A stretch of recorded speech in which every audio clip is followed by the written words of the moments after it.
warahmatullahi wabarakatuh.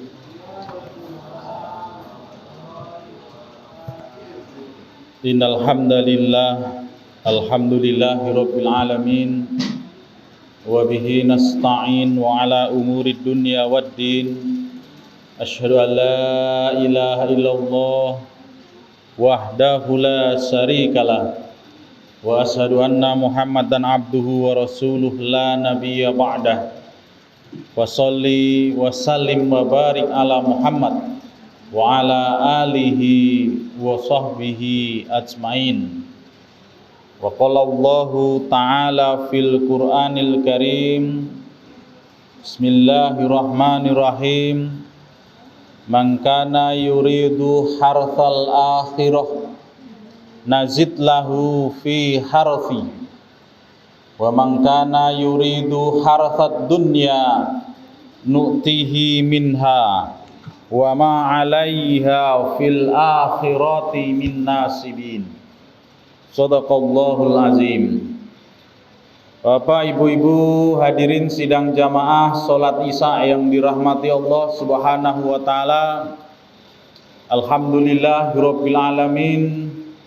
Bersyukur kita kehadirat Allah Subhanahu wa taala atas nikmat yang masih diberikan kepada kita sekalian.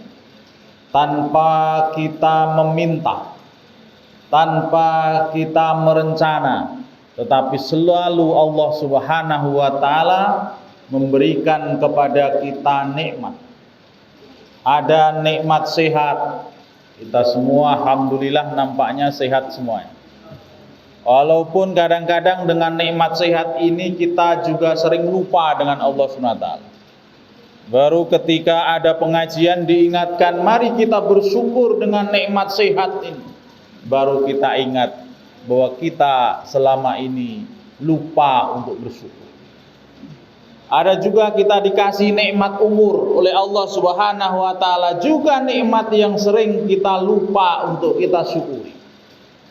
Hari-hari kita sibuk menikmati kehidupan ini, yang bekerja menikmati pekerjaannya, yang sedang berpesta menikmati pestanya, yang sedang mengajar menikmati pembelajarannya, dan seringkali kemudian karenanya lupa berterima kasih, bersyukur kehadirat Allah Subhanahu wa taala. Oleh karena itu hadirin sidang jamaah yang dirahmati Allah Subhanahu wa taala, pada majelis yang mulia ini kembali kita mengingatkan supaya selalu kita bersyukur kehadirat Allah Subhanahu wa taala. Sebab siapa yang bersyukur, la azidannakum, akan kami tambah nikmatnya. Tapi barang siapa yang kufur, maka inna azabi lasadid, siksa Allah, azab Allah itu teramat sangat pedih. Tadi berbuka puasa, ada juga orang yang tidak bersyukur melihat makanan buka puasa. Jadi tadi adik-adik makan buka puasa, makannya makan apa buka puasa? Hah? Lalu madep ke sana, dicuekin deh. Macam-macam. Ada yang di rumah sudah ada rendang, tapi nampak baunya di rumah tetangga tidak bau rendang, tapi nampak baunya bau sate. Teringat katanya sate lebih enak dari rendang. Tak bersyukur, maka rendang yang dinikmati itu menjadi tidak nikmat. Tapi yang sedang makan sate, bau tetangga ternyata kok tercium bau rendang. Kata yang sedang makan sate, sate ini tak enak. Enaklah bau rendang, enaklah makan rendang. Maka sate yang ada terhidang itu tidak terasa nikmat oleh kita. Hati kita, perasaan kita kemudian tidak tenang, tidak damai, tidak tentram. Karena apa? Memikirkan yang orang lain punya. Ini baru soal makanan. Ada yang punya istri cantik, tapi kata orang istri tetangga lebih cantik. Ada yang bilang seperti itu. Maka tak tenang dia melihat istri di rumah itu. Terbayang-bayang istri tetangga. Ada yang macam itu di sini, Pak? Tak usah ngomong-ngomong, Pak, karena ada banyak istri di belakang. Tapi itulah kemudian kita selalu diingatkan, apa yang kita miliki itu sesungguhnya nikmatnya kalau dinikmati. Nikmatnya kalau dinikmati dengan sepenuh kesyukuran kepada Allah Subhanahu wa taala. Maka di bulan Ramadan ini hadirin yang dirahmati Allah Subhanahu wa taala, Allah Subhanahu wa taala memberikan sebuah pelajaran berharga dan maha penting bagi kita sekalian, supaya kita selalu ingat kepada Allah Subhanahu wa taala dan pandai bersyukur dalam segala keadaan. Hadirin yang dirahmati Allah Subhanahu wa taala, puasa ini sesungguhnya bagi kita sekalian adalah sebuah kenikmatan yang luar biasa. Karena di sana ada banyak pelajaran yang sangat penting sekali, yang kalau kita tidak pelajari dengan cara puasa, maka kita tidak akan mampu menemukan pelajaran itu. Apa pelajaran itu? Di antaranya pelajaran yang luar biasa yang kita hanya dapat memahami dengan cara berpuasa adalah mukjizat dari Allah Subhanahu wa taala. Adanya mukjizat dari Allah Subhanahu wa taala. Adanya kekuatan dari Allah Subhanahu wa taala yang diberikan kepada orang-orang yang berpuasa. Dulu kalau kita cerita dulu di SD diceritakan sama Pak Guru, Bu Guru agama tentang mukjizat, itu logika kita tak bisa nangkep. Pikiran kita tak bisa memahami. Karena kita tidak melewati, tidak kemudian kita ada dalam suasana mukjizat itu. Tapi di puasa ini kita langsung berada dalam suasana mukjizat yang kita kadang-kadang tidak menyadarinya. Apa diantaranya mukjizat berupa kekuatan Allah SWT pada diri seorang yang berpuasa itu. Kita pelajari mulai dari awal, Bapak Ibu yang dirahmati Allah Subhanahu wa taala. Selama ini kalau kita berbicara tentang kekuatan, kita berbicara tentang kesehatan, kita berbicara tentang kemampuan fisik, biasanya selalu dihubungkan dengan makanan.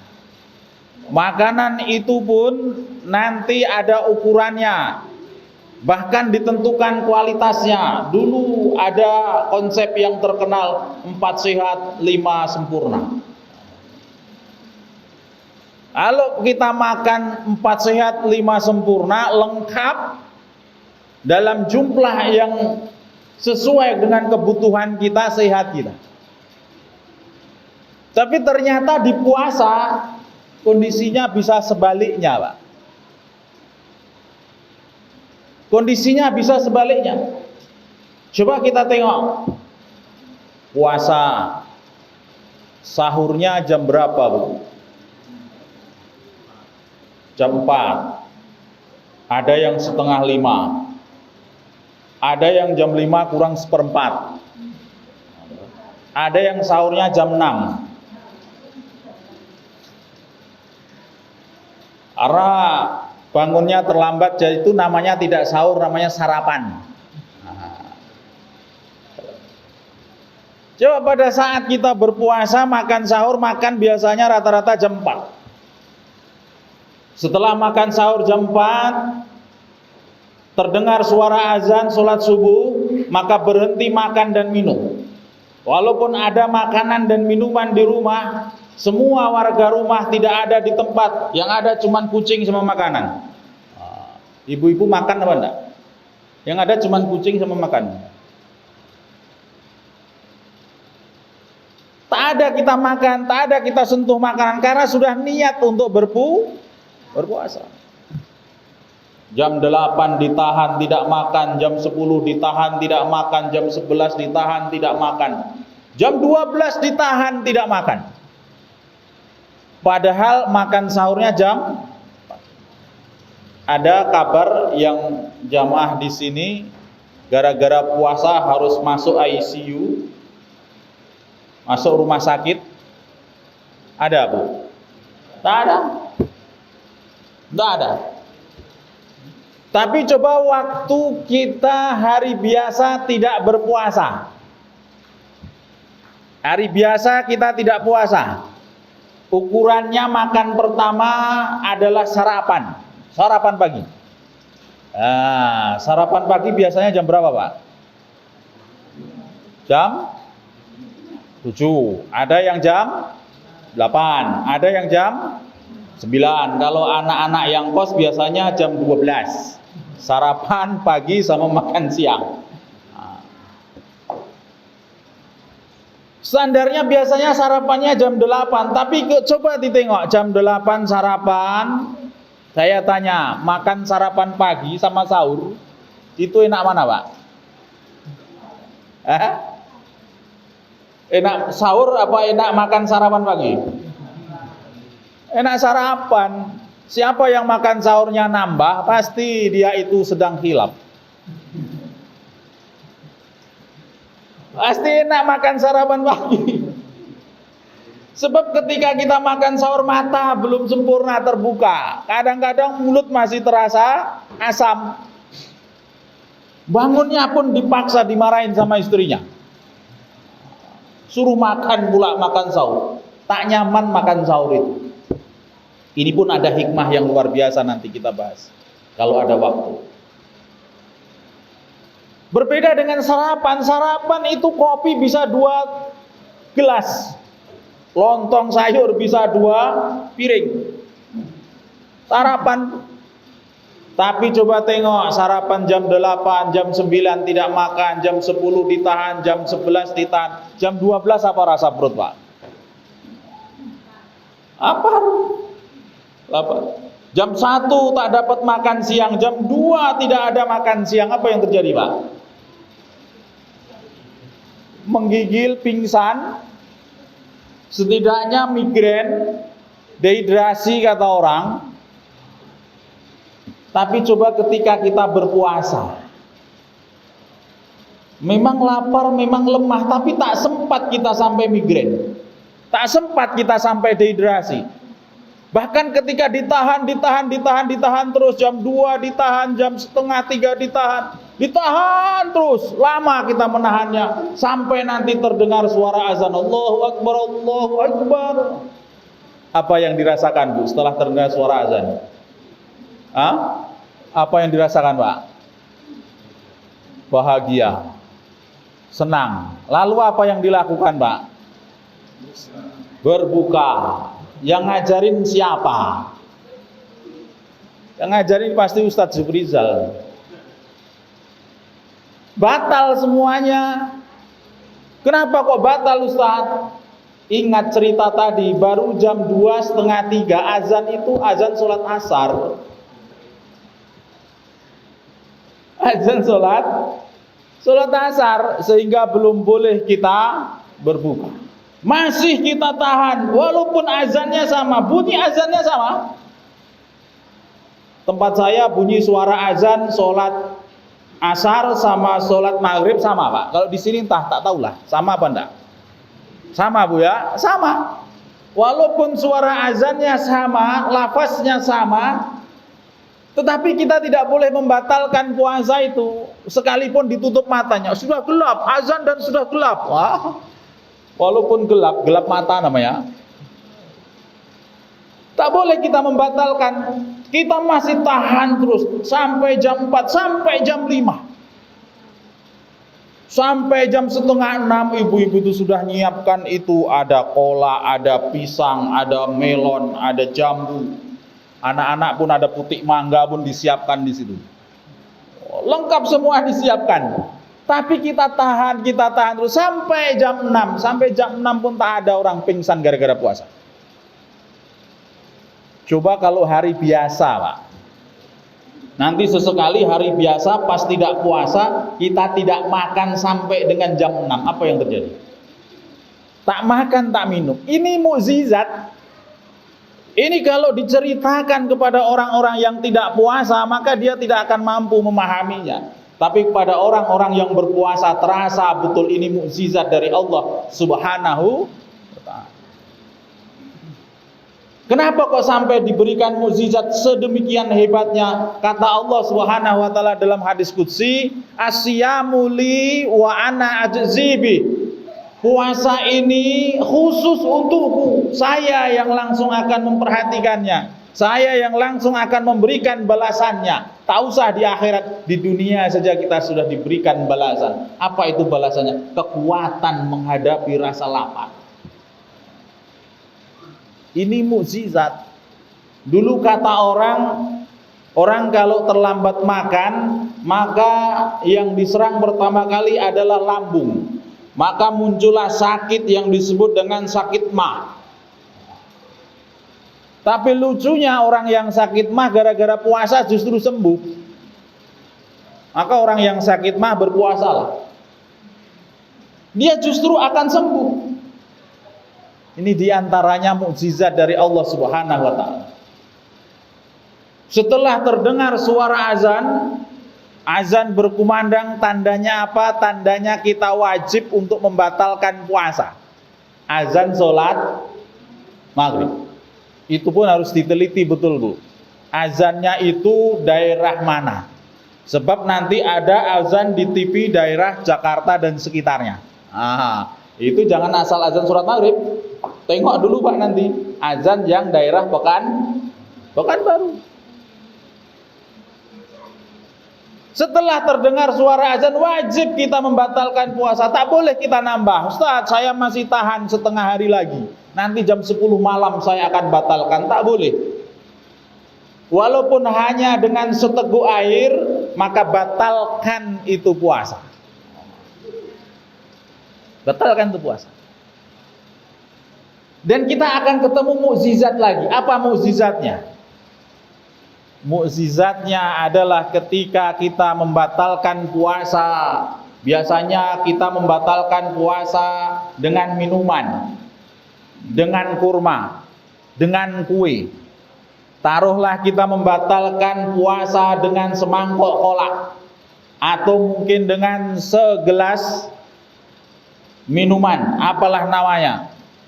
Paling ditambah sepotong 2 potong roti. Apa kemudian yang dirasakan oleh Bapak Ibu sekalian? Kenyang. Kenyang. Biasanya hari-hari kita makan 2 piring, 3 piring. Kalau yang gendut nih berapa piring kamu makan sehari?